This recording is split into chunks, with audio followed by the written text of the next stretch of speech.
Shalom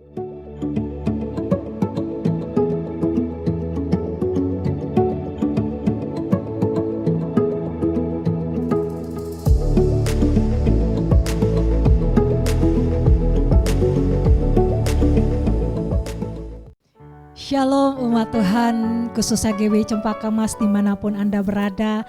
Kembali lagi kita untuk bertemu secara ibadah online. Dan saya harap kalian tetap sehat dalam perlindungan Tuhan. Jangan lupa tetap 3M, ingat 3M, mencuci tangan, memakai masker, dan menjaga jarak. Mari kita siapkan hati kita minggu pagi yang cerah ini untuk sama-sama beribadah kepada Tuhan dan menaikkan pujian dan penyembahan.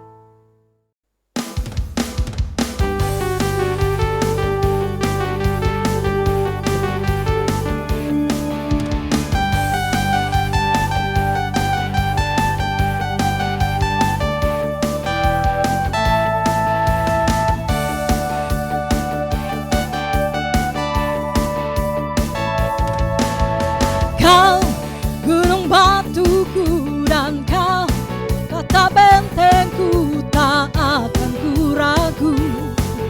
Kau menjamin hidupku, kau keselamatanku, dan kau yang membelaku, tak akan ku takut.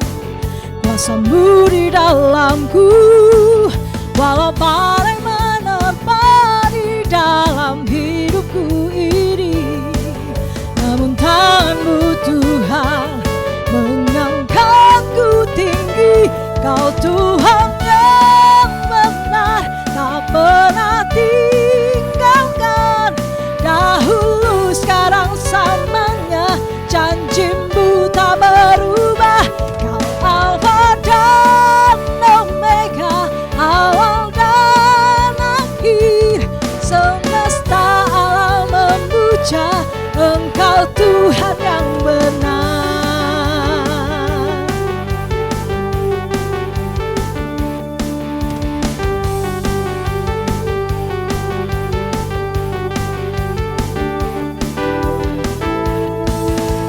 Kau gunung batuku dan kau kota bentengku, tak akan ku ragu.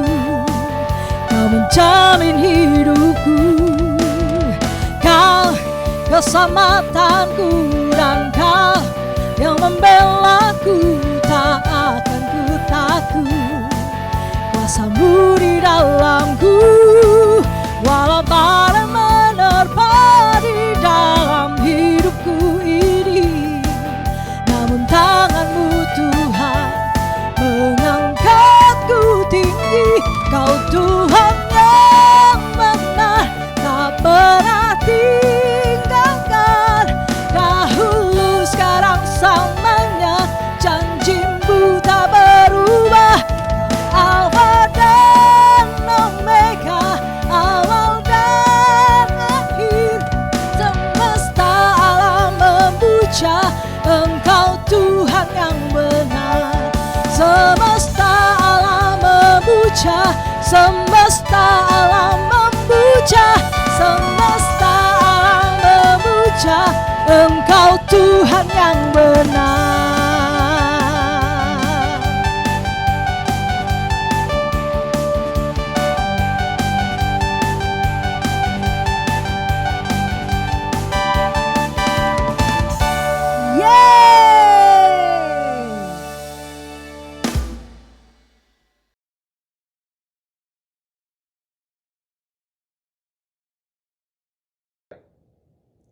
Shalom, Jemaat CK9, baik Jemaat HUG di Ambon maupun semua Jemaat CK9 di seluruh cabang di Jakarta yang Tuhan Yesus kasihi. Senang bisa berjumpa lagi hari ini untuk kita bisa membagi kebenaran firman Tuhan. Hari ini saya akan berbicara dengan topik menjadi pemenang. Karena pemenanglah yang sanggup bertahan bahkan maju terus di tengah-tengah tantangan yang ada akibat daripada pandemi COVID-19 ini. Di dalam Roma 8 ayat ke-37 dikatakan, tetapi dalam semuanya itu kita lebih daripada orang-orang yang menang oleh Dia yang telah mengasihi kita. Dari ayat ini bukan hanya sebagai pemenang, tapi dikatakan kita lebih dari pemenang.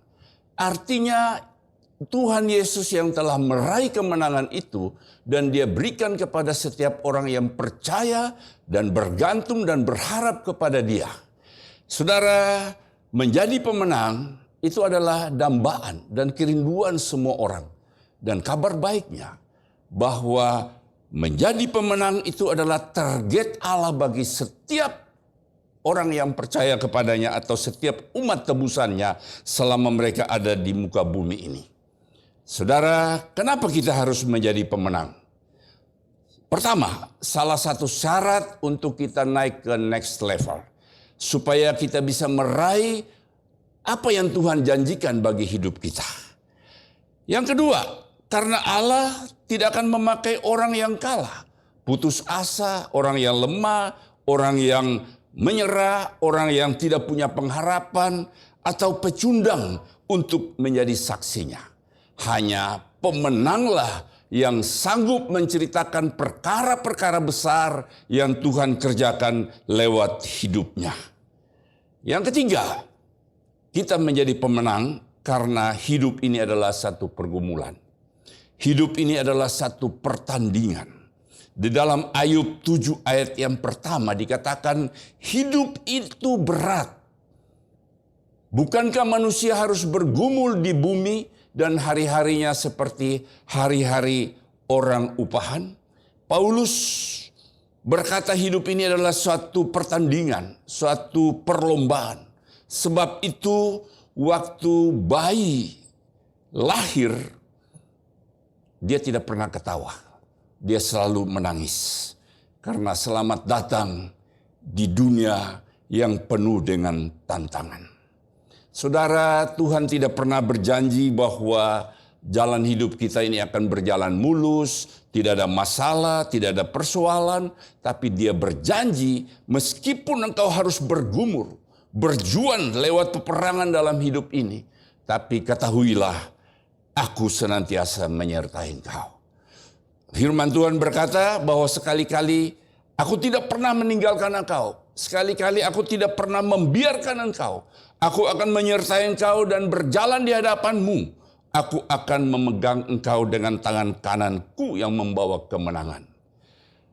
Ayat yang lain berkata, apabila engkau menyeberang melalui air, aku menyertai engkau.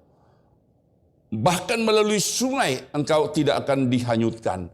Dan jika engkau berjalan melalui api, engkau tidak akan dihanguskan dan nyala api tidak akan membakar engkau. Pemazmur berkata, sekalipun aku melewati lembah kekelaman, tapi aku tidak takut sebab Allah besertaku.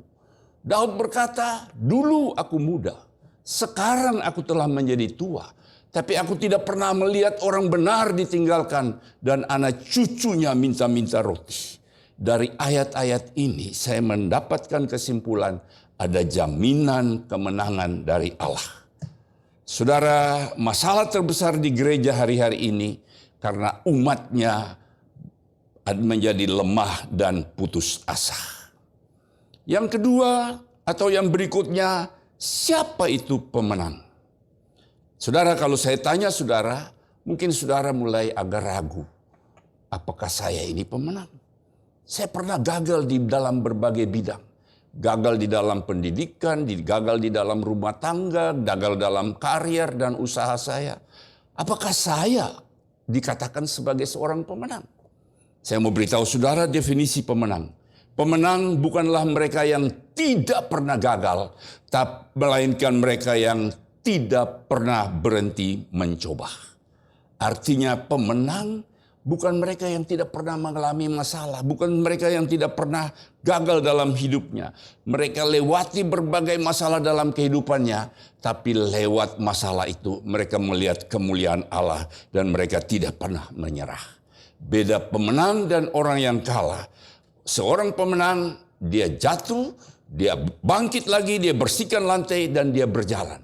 Tapi seorang yang gagal, dia jatuh dan dia tidak bangkit-bangkit lagi. Saudara, David Jeremia berkata begini, keberhasilan bisa datang kepada seseorang yang telah gagal, tapi itu tidak akan pernah datang kepada seseorang yang menyerah. Katakan kiri kanan saudara, jangan menyerah. Amsal 24 ayat yang ke-16. Sebab 7 kali orang benar jatuh, namun ia bangkit kembali, tetapi orang fasik akan roboh dalam bencana. Nah saudara, kenapa kita harus menjadi pemenang? Saudara, janji Tuhan kepada pemenang, saudara bisa ikuti beberapa ayat di dalam kitab Wahyu. Yang pertama, Wahyu 2 ayat 7b.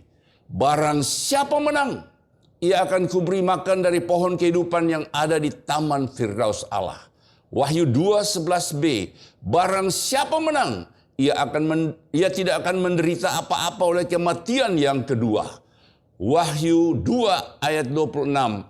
Dan barang siapa menang dan melakukan pekerjaan-pekerjaanku sampai kesudahannya, kepadanya akan kukaruniakan kuasa atas bangsa-bangsa. Wahyu 3 ayat yang kelima. Barang siapa menang, ia akan dikenakan pakaian putih yang demikian. Aku tidak akan menghapus namanya di dalam kehidupan, melainkan aku akan mengaku namanya di hadapan Bapa-Ku dan di hadapan para malaikatnya. Wahyu 3 ayat 21. Barang siapa menang, ia akan kududukan bersama dengan aku di atas tahtaku, sebagaimana aku pun telah menang dan duduk bersama-sama dengan Bapa-Ku di atas tahtanya. Kesimpulannya, pemenang atau yang terakhir Wahyu 21 ayat 7. Barang siapa menang, ia akan memperoleh semuanya itu, dan aku akan menjadi Allahnya dan ia akan menjadi anakku. Wow, kesimpulannya bahwa pemenang itu akan masuk surga. Saudara, hari ini saya akan membagikan 5 kunci hidup berkemenangan dari teladan Daud. Yang pertama, hadapi peperangan tidak dengan tawar hati, tapi dengan tapi dengan iman yang teguh. 1 Samuel 17 ayat ke-32, berkatalah Daud kepada Saul, janganlah seorang menjadi tawar hati karena dia. Hambamu ini akan pergi melawan orang Filistin itu. Amsal 24 ayat yang ke-10 berkata, jikalau engkau tawar hati pada masa kesesakan, kecillah kekuatanmu. Saudara, sebelum Daud tiba di medan peperangan, Alkitab mencatat bahwa Saul dan segenap tentara Israel waktu mendengar ancaman Goliat yang orang Filistin itu yang tingginya saya catat 6 hasta 1 jengkal, raksasa besar. Mereka menjadi cemas dan menjadi sangat ketakutan. Kita bisa baca di dalam ayat yang ke-11, ketika Saul dan segenap orang Israel mendengar perkataan orang Filistin itu, maka cemaslah hati mereka dan sangat ketakutan. Saudara, setibanya Daud di sana, Goliat mulai mengancam lagi. Dia mulai mengancam, ayo kalau berani, saya tantang 1 lawan 1. Tentara Israel lari. Tapi apa reaksi Daud? Dia bukan takut, tapi dia mulai marah. Dia bilang begini, siapakah orang Filistin yang tidak bersunat itu sampai ia menghina barisan dari Allah yang hidup? Daud tahu identitasnya.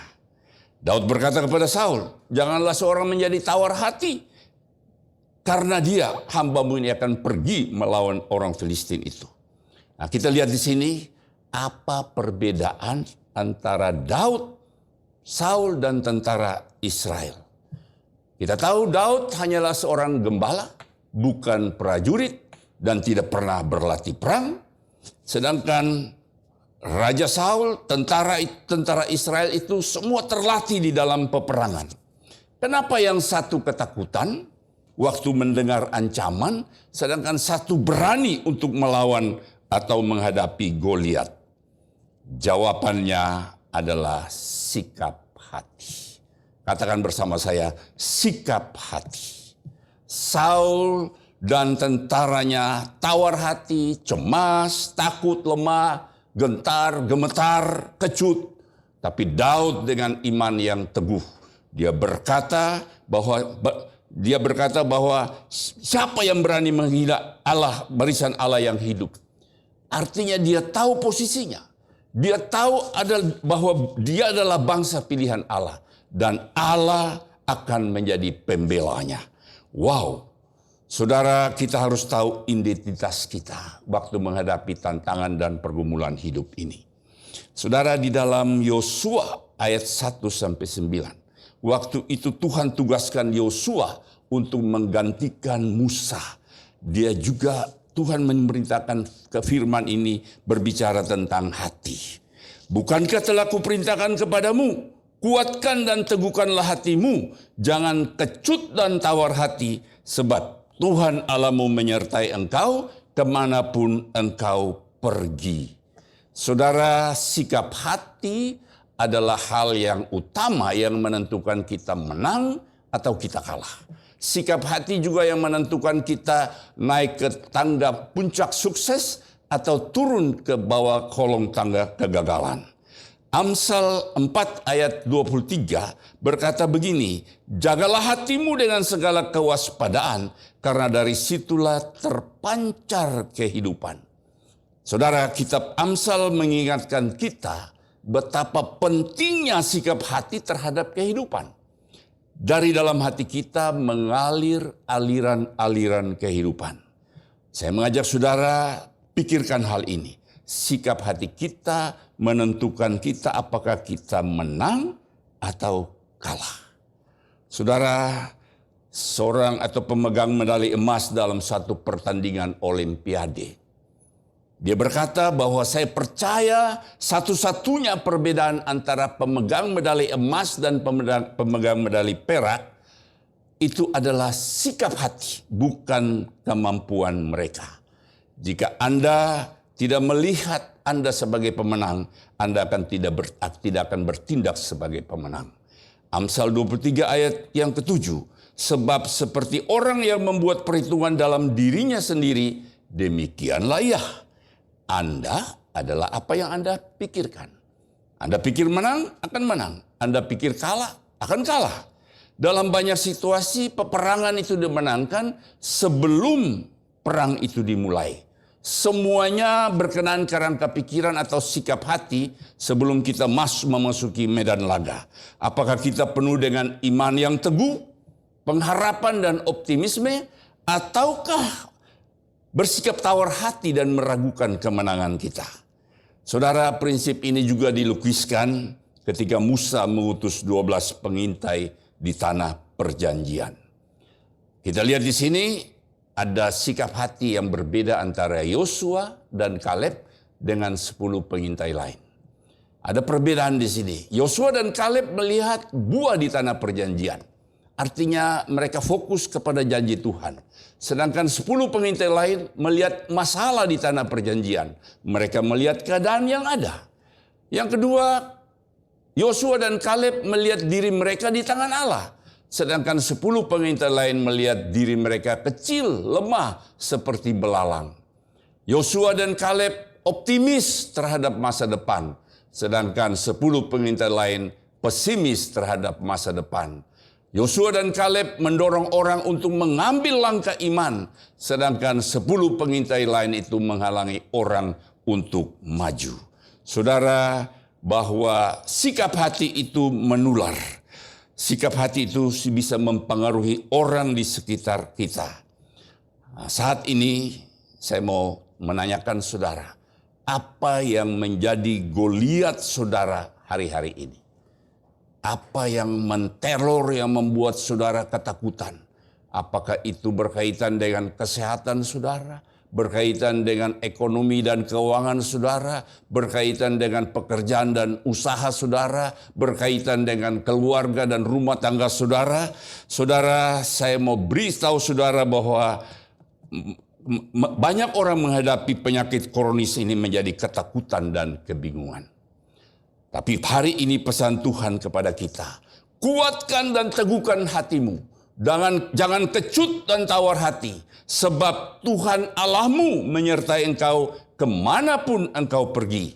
Lawanlah musuh dengan iman yang teguh.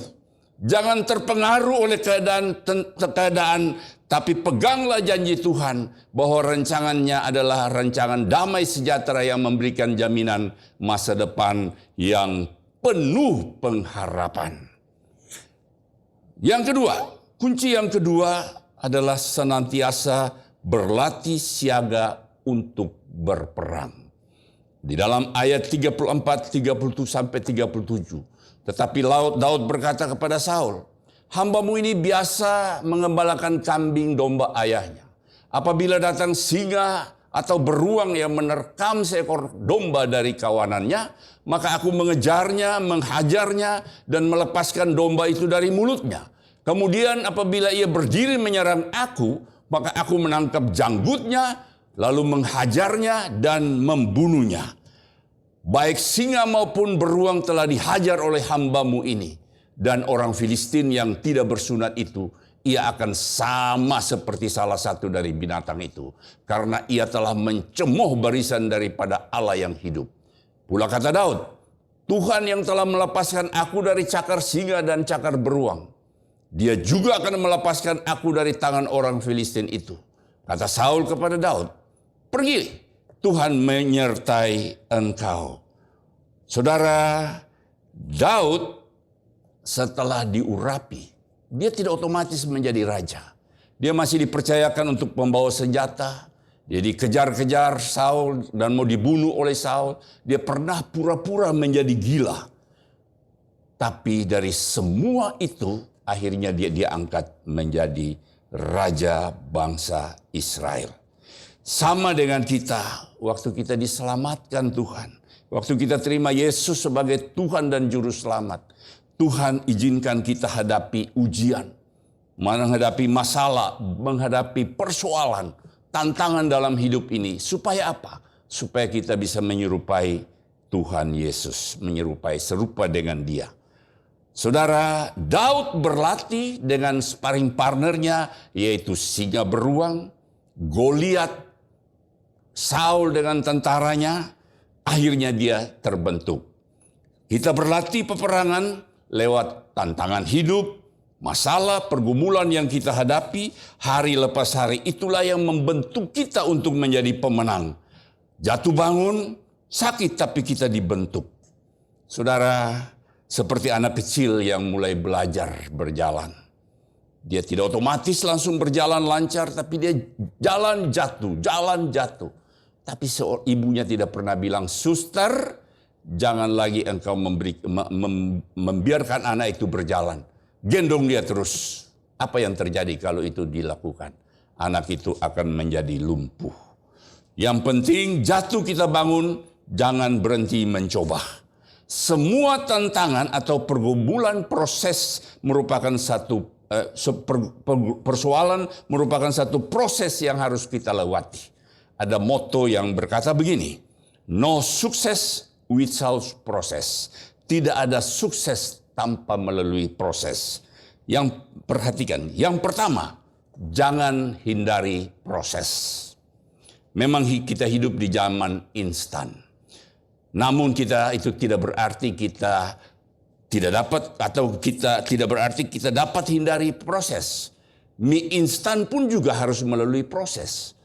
Allah menciptakan bumi ini juga melalui proses. Saudara dan saya dibentuk di dalam kandungan ibu kita itu juga melalui proses demi proses.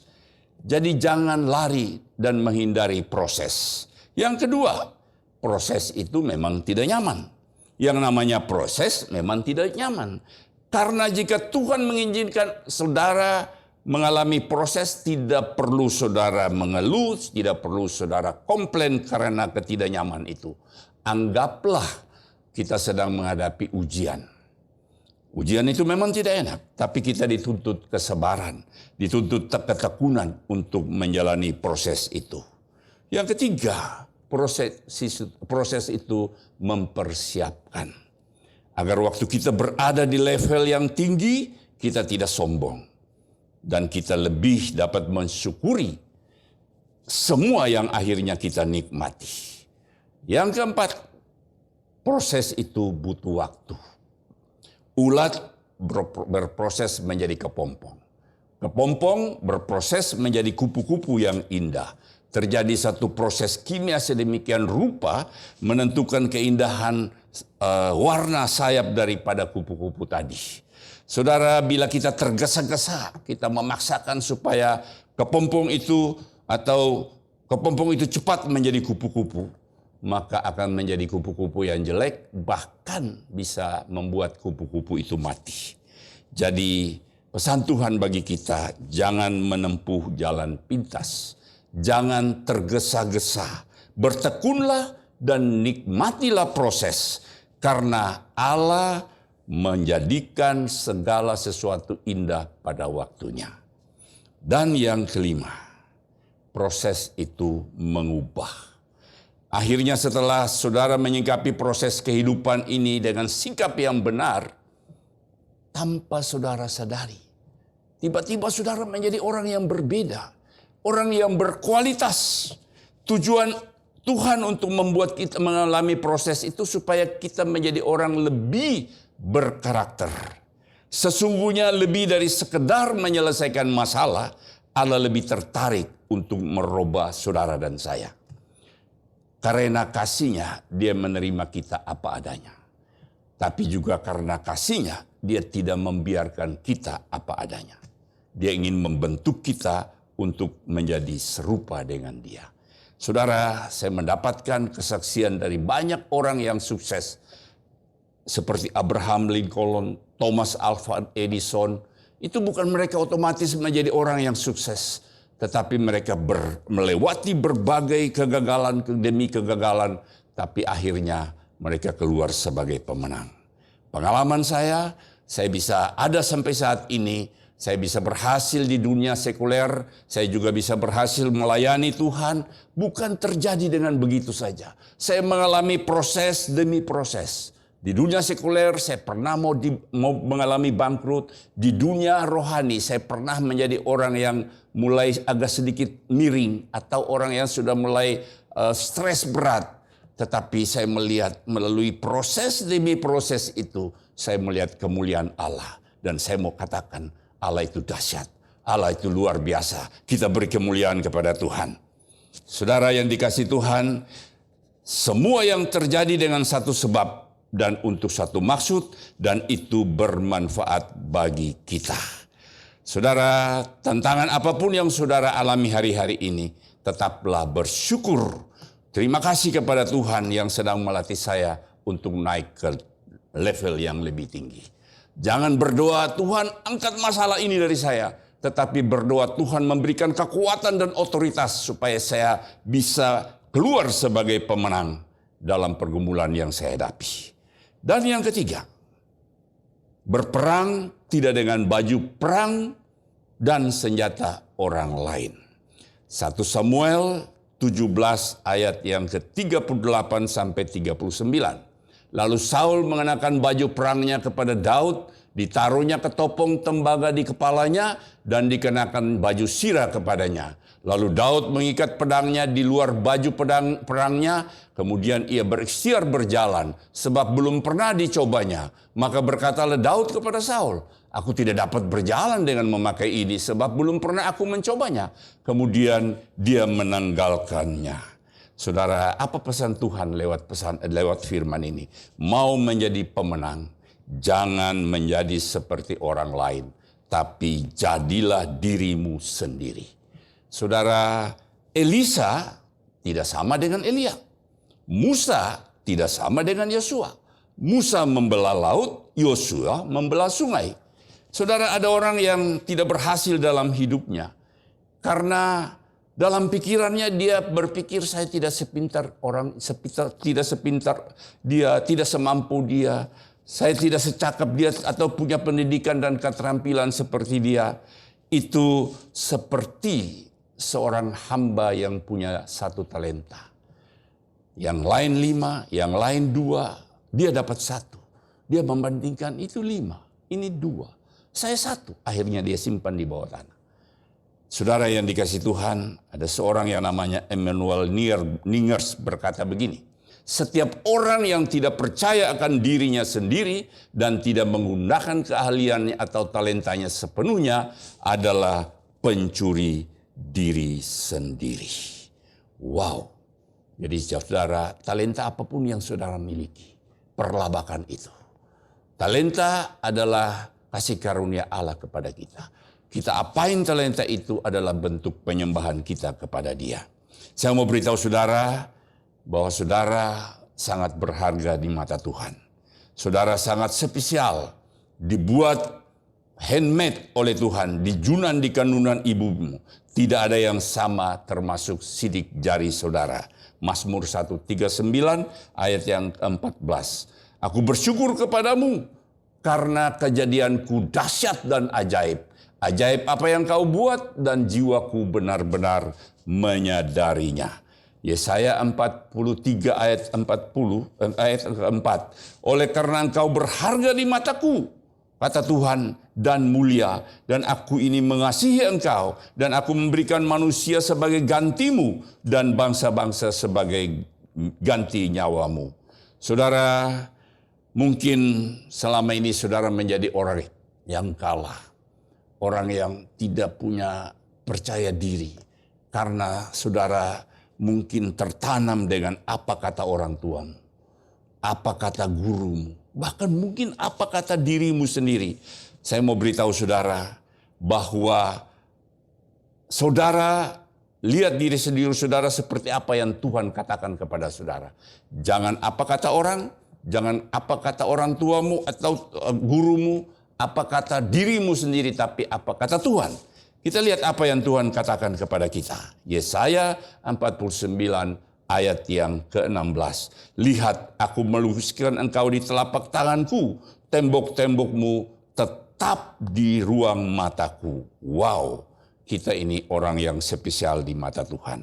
Saya mengajak saudara, hari ini habis khotbah ini, saudara masuk ke kamar, saudara lihat di cermin, dan saudara pandang orang yang ada di depan cermin itu. Dan katakan kepada dia, biar engkau begini-begini, engkau dijadikan Tuhan dahsyat dan ajaib. Saya bangga kepada kamu karena Tuhan menciptakan kamu luar biasa. Wow, kita beri tepuk tangan kepada Tuhan. Saudara, korban adalah satu pilihan, tapi korban adalah satu peristiwa, tetapi pemenang adalah suatu pilihan. Yang keempat, berperang dengan nama Tuhan. Ayat yang ke-45. Tapi Daud berkata kepada orang Filistin itu, engkau mendatangi aku dengan pedang dan tombak dan lembing. Tapi aku mendatangi engkau dengan nama Tuhan semesta alam, Allah segala barisan Israel yang kau tantang itu. Saudara, aku mendatangi engkau dengan nama Tuhan. Wow, Daud datang dalam nama Tuhan karena dia tahu bahwa ada jaminan Tuhan atas hidupnya. Nama itu nama yang penuh kuasa. Di dalam Mazmur 23 itu ada lagunya, dikatakan di sini, Tuhan adalah gembalaku, Yehova Rohi. Yang kedua, takkan kekurangan aku. Ia membimbing aku ke padang yang berumput hijau. Yehova Jireh. Dia memenuhi segala kebutuhanku. Yang ketiga, dia membimbing aku ke air yang tenang. Dia menyegarkan jiwaku. Yehova Shalom. Yang keempat, dia menuntun aku ke jalan yang benar. Yehova Sikenu. Dan sekalipun aku berjalan dalam kekelaman, aku tidak takut. Yehova Nisi. Artinya panji kemenangan. Dan dia yang menyembuhkan aku. Yehova Rafa. Saudara, kalau kita lihat di sini, Mazmur 23 ini, adalah seluruh kehidupan yang seluruh kebutuhan yang kita butuhkan dalam hidup kita. Apakah itu mengenai kebutuhan hidup kita, kesehatan kita, damai sejahtera, semua ada di dalam nama ini. Di dalam nama Yesus Kristus. Nama yang penuh kuasa. Saudara, saya kasih ilustrasi begini. Semut, waktu dia berjalan melewati jembatan gantung, apakah jembatan gantung itu bergoyang? Pasti tidak bergoyang. Tetapi kalau semut naik di atas gajah dan lewati jembatan gantung itu akan bergoyang. Begitu pula keledai, kalau dia jalan sendiri, tidak ada orang yang mau melampaikan atau menyambut dia dengan daun pohon palem. Tapi karena ada Yesus di atasnya, maka orang menyambut dengan daun palem. Saudara, kalau saya datang sendiri di satu tempat, mungkin berbeda sekali kalau saya datang dengan Presiden Jokowi. Penyambutannya akan berbeda. Saudara, jika kita datang di dalam nama Tuhan, Tuhan yang akan berperang gantikan kita. Haleluya. Dan yang terakhir, tunduklah kepada Allah dan lawanlah habis musuh. Ayat 48 sampai 51. Ketika orang Filistin itu bergerak maju untuk menemui Daud, maka segeralah Daud berlari ke barisan musuh untuk menemui orang Filistin itu. Lalu Daud memasukkan tangannya ke dalam kantongnya. Diambilnya sebuah batu dari dalamnya, diumbannya, dan kenalah dahi orang Filistin itu sehingga batu itu terbenam di dalam dahinya. Dan terjerumuslah dia dengan mukanya ke tanah. Demikianlah Daud mengalahkan orang Filistin itu dengan umban dan batu. Ia mengalahkan orang Filistin itu dan membunuhnya tanpa pedang di tangannya. Daud berlari mendapatkan orang Filistin itu, lalu berdiri di sebelahnya, diambilnya pedangnya, dihunusnya dari sarungnya, lalu menghabisi dia. Dipancungnya lah kepalanya dengan pedang itu. Kemudian orang-orang Filistin melihat bahwa pahlawan mereka telah mati, maka larilah mereka. Saudara, syarat untuk menang, pertama, kita harus tunduk kepada Allah, ikut tuntunannya. Kedua, kita harus bertindak. Kita perhatikan di sini, orang Filistin bergerak maju untuk menemui Daud. Daud tidak tinggal diam, tapi Daud segera berlari ke barisan musuh untuk menemui Goliat itu. Diambilnya sebuah batu dan diumbannya, kena dahi terbenam dan terjerumus. Saya mendapatkan di sini ada dua faktor. Satu faktor rohani yaitu adalah Tuhan. Dan satu adalah faktor kepemimpinan yaitu saudara dan saya. Saudara, Daud mengambil bagian dalam faktor kepemimpinannya. Dia ambil batu, dia mulai mengumbannya kepada Goliat. Tetapi yang mengarahkan batu itu masuk di dalam dahi daripada Goliat itu adalah faktor Tuhan. Jadi harus ada kerjasama antara kita dengan Tuhan. Ada moto yang berkata, tanpa Tuhan kita tidak bisa, tapi tanpa kita Tuhan tidak mau. Saudara, selanjutnya waktu Goliat roboh, Daud tidak berhenti di situ. Dia ambil pedang, dipancunglah kepala Goliat dengan pedang. Apa artinya? Berarti jangan tanggung-tanggung, lawan habis iblis sampai ke akar-akarnya. Apa yang sedang saudara perangi hari-hari ini? Mungkin di antara saudara sedang bergumul untuk perangi, untuk supaya saya berhenti merokok. Saudara bilang, saya akan mencoba. Tadinya 5 pak satu hari. Saya akan mencoba untuk 2 pak satu hari. Itu kepalanya belum putus. Saudara mau supaya putus, saudara harus bersihkan semua. Tidak merokok sama sekali. Ada teman saya, dia bilang, saya begitu tahu kebenaran ini, saya lihat di HP saya ada film-film, video-video porno, saya hapus, saya lihat, ada beberapa yang bagus saya tinggalkan. Itu kepalanya masih belum putus. Saudara, saya akan tutup dengan satu kalimat. Pemenang bukanlah mereka yang tidak pernah gagal, melainkan mereka yang tidak pernah berhenti mencoba. Mungkin selama ini saudara sudah berulang kali mencoba untuk tetap survive dan menang atas pergumulan, tantangan, kedagingan, daya tarik dunia, tipu daya iblis. Tapi saudara gagal. Saya mau katakan saudara, jangan berhenti mencoba. Banyak orang sukses setelah mereka melewati banyak kegagalan. Saudara perhatikan waktu bangsa Israel berperang. Senjata mereka urapi dengan minyak pengurapan. Dan mereka keluar sebagai pemenang. Hari ini ada Roh Kudus ada di tengah-tengah kita.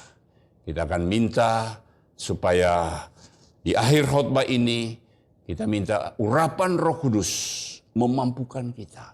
Memberikan kekuatan, memberikan keberanian untuk kita tetap bisa survive sebagai pemenang. Menghadapi setiap tantangan, persoalan, pergumulan dalam hidup ini. Untuk kita keluar sebagai pemenang. Dan kita tidak hanyut terhadap keadaan yang ada hari-hari ini. Saya menantang saudara kita bangkit berdiri dan kita angkat kedua tangan kita nyanyikan lagu itu. Urapi kami dengan minyak yang baru. Haleluya, haleluya. Buka hati saudara. Minta Roh Kudus lawat jamah saudara. Supaya saudara tidak berperang dengan kekuatan diri sendiri. Tapi dengan urapan Roh Kudus yang memenuhi hidup saudara. Urapilah kami dengan minyak baru, penuhilah kami dengan hadirat-Mu, kami rindu Tuhan melihat kuasa-Mu dicurahkan di tempat ini. Katakan sekali lagi, urapi kami Tuhan. Urapilah kami dengan minyak baru, penuhilah kami dengan hadirat-Mu, kami rindu Tuhan melihat kuasa-Mu dicurahkan di tempat ini. Kami rindu, kami rindu Tuhan melihat kuasa-Mu dicurahkan di tempat ini. Saya mengajak saudara buka hati saudara. Angkat kedua tangan saudara. Berserah kepada Tuhan. Katakan, saya tidak mampu dengan diri saya. Saya butuh urapan Roh Kudus. Supaya saya mampu sebagai pemenang. Saya bisa keluar sebagai pemenang. Menghadapi setiap tantangan hidup yang berat hari-hari ini. Saya mau buka hati saya. Saya mau mengangkat kedua tangan saya. Oh Roh Kudus, jamah. Jamah setiap anak-anak-Mu yang berserah kepadamu. Jamah setiap anak-anak-Mu yang membuka hati mereka. Untuk Engkau berkarya di dalam hidup mereka.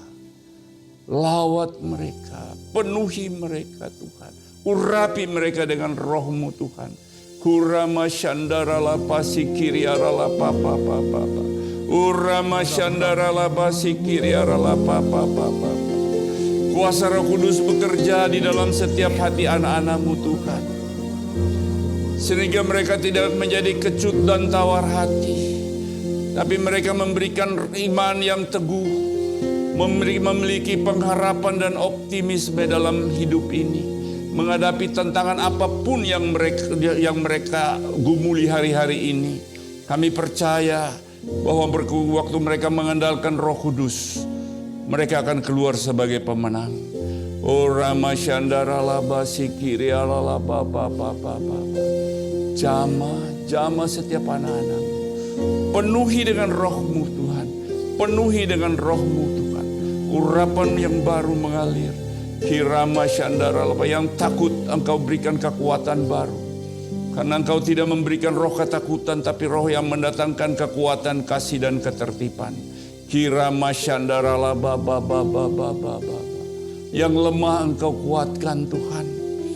Yang putus asa Engkau berikan pengharapan yang baru. Oh Rama Shandaralaba, Sikiriaralaba, Katakan sekali lagi, urapi kami.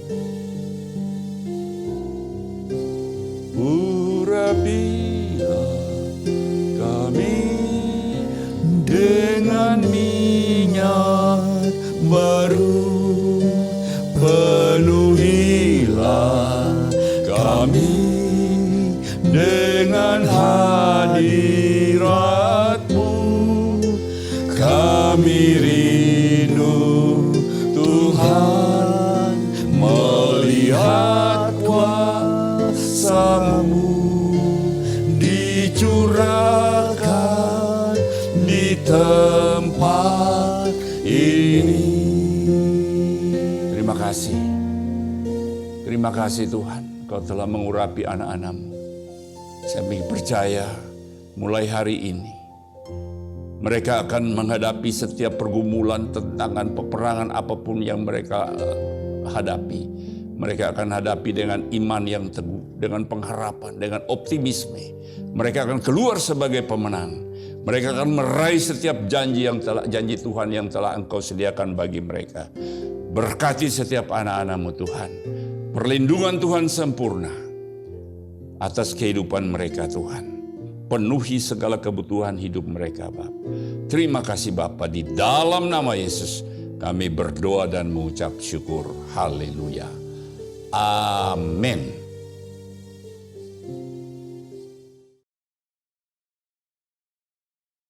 Shalom saudara, Tuhan Yesus dalam amanat agung meminta kita untuk memuridkan dan kita sendiri harus menjadi seorang murid. Namun banyak orang yang menganggap menjadi seorang murid itu susah dan tidak menyenangkan. Padahal sesungguhnya hal itu justru sangat berguna bagi kehidupan kita. Oleh karena itu, edisi Voice of Pentecost kali ini kita akan membahas jati diri seorang murid.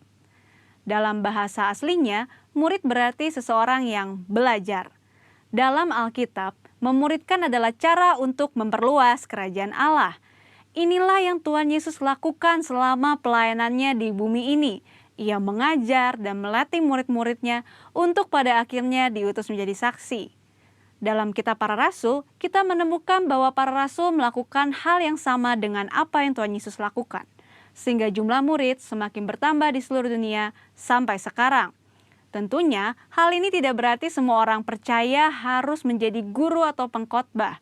Namun sebagai murid, kita harus menjadi saksi melalui seluruh aspek kehidupan kita. Sebuah penelitian yang dilakukan oleh Russell McCann dan Marcia Webb pada tahun 2012 menunjukkan bahwa orang yang rajin membaca dan merenungkan firman Tuhan cenderung lebih setia kepada Yesus dan kuat dalam menghadapi tantangan. Hal ini sesuai dengan firman Tuhan yang berkata bahwa iman timbul dari pendengaran akan firman Tuhan. Itulah sebabnya kita harus lebih banyak membaca dan merenungkan firman Tuhan, agar pola pikir dan iman kita lebih kuat dalam menghadapi tantangan dan pergumulan hidup kita. Selain itu, kita juga dihadapkan dengan bahaya pengajaran sesat. Pengajaran sesat merupakan pola serangan iblis sejak di Taman Eden hingga akhir zaman. Karena iblis adalah bapa pendusta dan metodenya adalah dengan tipu muslihat. Untuk menghadapi tipu muslihat iblis adalah dengan pedang roh, yaitu firman Tuhan. Namun ada orang-orang Kristen yang tidak terlalu suka dengan pengajaran karena dianggap sebagai sesuatu yang rumit dan membosankan. Akibatnya, ada orang Kristen yang menganggap pengalaman rohani lebih penting daripada pengajaran. Mari kita renungkan ilustrasi ini. Mana yang Anda pilih? Melihat laut dari tepi pantai atau melalui sebuah peta? Berada di tepi pantai dan melihat laut secara langsung tentu memiliki kesan yang menyenangkan dibandingkan saat kita melihatnya melalui sebuah kertas yang terasa membosankan. Pengalaman rohani sama seperti melihat laut secara langsung dari tepi pantai, pasti lebih menyenangkan. Namun dengan menggunakan peta, kita dapat menyeberangi lautan, dan peta dibuat berdasarkan pengalaman banyak orang. Pengajaran sama seperti peta, sepertinya membosankan, tetapi pengajaran disusun oleh orang-orang yang sudah mengalami banyak pengalaman rohani. Dan pengajaran memberikan perspektif yang lebih luas dibandingkan pengalaman rohani kita secara pribadi. Jadi, pengalaman rohani dan pengajaran sama pentingnya. Asumsi lainnya adalah menganggap pengajaran sebagai sumber perpecahan gereja. Namun, tidak semua perpecahan adalah sesuatu yang buruk, terutama ketika berhadapan dengan pengajaran yang bertentangan dengan Alkitab. Albert Mohler menggunakan istilah theological triage, yaitu metode untuk menentukan tingkat kekritisan sebuah pengajaran.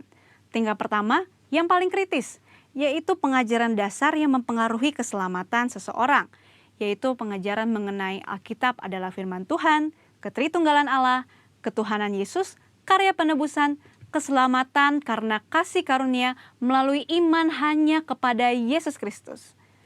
Pada tingkatan ini, maka perbedaan pengajaran sekecil apapun tidak dapat ditoleransi, sehingga penolakan dan perpecahan dapat diterima, bahkan mungkin harus terjadi dan tidak dapat dihindari. Tingkat kedua adalah pengajaran yang tidak mempengaruhi keselamatan, namun berpotensi memisahkan gereja.